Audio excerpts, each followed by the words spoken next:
Oh, welcome to the Redmen TV. It's our very first ever half-time live show. Liverpool have a slender 1-0 lead going into the break at Whitehart Lane. Chris is over on Tactics War. Chris, what have you made of things so far? Well, I've been really impressed with the forwards that have been playing. Obviously, we've got Sturridge, Balotelli, Sterling, Henderson's been really impressive. But for me, I think that it's the fluidity between Sterling, Sturridge and Balotelli. And anyone who sort of watched the stream before will know that we had this exact graphic. And the reason we haven't got a new graphic is because we've been watching the game. And we haven't had time to make any new graphics, okay?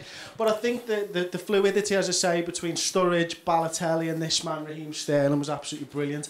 Henderson did amazingly well for the goal, didn't he? He took it down the right-hand side.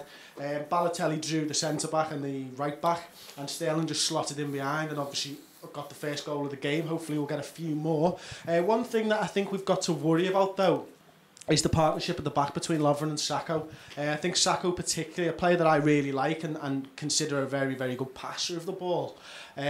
Looks a little bit nervy and a little bit rusty. Obviously he's not played competitive football since the World Cup, and I think it shows at the moment. I think moving forwards throughout the half, he got better as well. Lovren's made a couple of small errors of decisions of passing, much the same as Sakho. But looking at the fullbacks, Manquillo and Moreno, I think they've been absolutely brilliant for us so far. Can you just show the viewers, I hope your pointing device for that? It's my lucky double-decker, lads. All the chocolate bars are available. Yeah, but this one, if we win today, this one's staying all season, man. And then I'm going to eat it when we win the league. But Manquillo and Moreno have been thoroughly impressive. I think the way that they bomb on and the speed that they've got is brilliant. But I'd like to go back to the panel in the studio just to discuss it at a bit more length. Yeah, absolutely, excellently. Dave, if you can just plug the mic back in for the rest of the audience, that'd be fantastic. I'll talk to the wire while I'm doing it, and Chris will neatly transition back over. Anyway, as we say, if you just joined us, welcome to Half-Time Live, our first foray into live half-time broadcasting, of course. Chris makes some very interesting points there. I mean, Sakho, let's start with in particular, has looked, I've been a little nervy. I've defended Sakho from all the people who say that he gives the ball away too much. And lo and behold, today he's been given the ball away and he's had a very shaky game, to be honest. So let's hope he calms down, because one mistake by Lovren gave them their one real chance on goal. Yeah.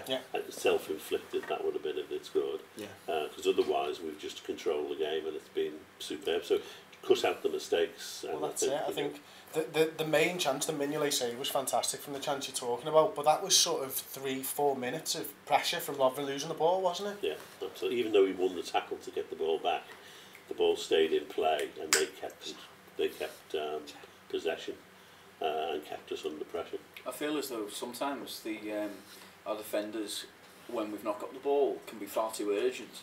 And when they've got the ball, it's almost as though they've got some lift music plugged into their heads, and they're quite happy to relax and be all casual about things. And sometimes it can probably give us as supporters the feeling that things are a lot more panicky than they actually are on the pitch, the vast majority of the time. But Sakho likes to play fairly short passes, fairly safe passes, but he was playing passes rather than to the wing, he was playing them inside. Yeah, it's there was one Joe Allen, he had about 4 people on him when he got the ball. He must have thought, what the hell's he doing? That's it. I mean, but if that pass goes through, though, the risk reward side of things is he split the team, and we can go forwards under no pressure. The risk element of it is that the defenders like to put so much pace on those balls that they'll hit through, that our players have to be on the front foot making that run, and there's no getting back, is there, if it does go wrong? What changes, if any, then should we be making for the second half? I think for now I'd keep it the same. Moving forwards, I'd probably like to have a look at. I said before the game, didn't I? This is the problem with live stuff, is that Joe Allen I thought's been brilliant, and this game's passed him by a little bit. Someone that's not really having much effect on the game as far as I can tell so far. I think Balotelli as well, Brendan Rodgers said before the game, he's probably not going to get 90 minutes. If we're looking at maybe getting rid of Balotelli, I would like to see a little bit more Ricky Lambert or either Lazar Markovic. No, I like us playing with 2 up front, so I think Ricky Lambert coming on for Mario when he gets a bit tired. I mean, he could have had a hat-trick if he'd been sharper today, Mario. But it'd be nice to keep the same system. And I'd like to see Markovic giving us a bit more pace on the pitch. That'd be nice. But for now, keep it the way it is. One of the slight concerns that I've got a little bit with the shape, when we do have a 3 or 4 minute period of pressure against us, is that when the opposition fullbacks come into play, and occupies almost the two lads who are wide of the three, Allen and Henderson. And every now and again, that can mean that if one of the attacking midfielders in the Spurs system drops back in onto, as I said last week, the Subbuteo line, Gerrard can be alone there, and there's quite often a spare ball there when Spurs are high up the pitch, and I feel like that's just the one area of concern.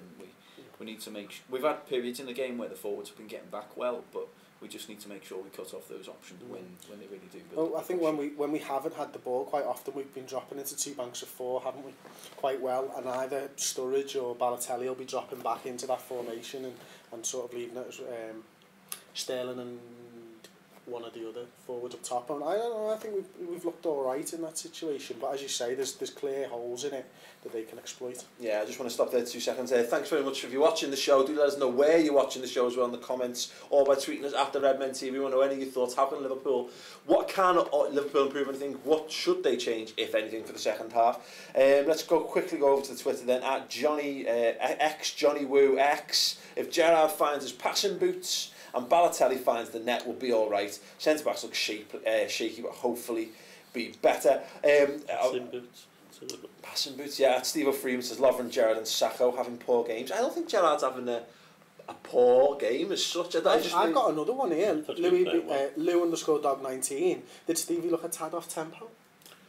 I don't think he stood out. There was a couple of passes. The passing thing, his passing needs to sharpen up. I've seen him give away a couple of little daft passes, but that's probably just, it stands out because it's Gerrard. I don't think he's had a great game or a sensational game or anything like, but I wouldn't say he's been poor. What I think about him all season though is that he keeps on coming for criticism. I've not really seen anything from me that says he's had a bad game. One way or the other though, I think again exactly that. I think he's been middle of the road. I like his determination in this game. All right. I mean, again, some of his long passing's been off, but apart from that, he's had a fine. Made a couple of good tackles actually today. Yeah. So excellent. Well, we're going to have to wrap up there. The match will be kicking off for the second half.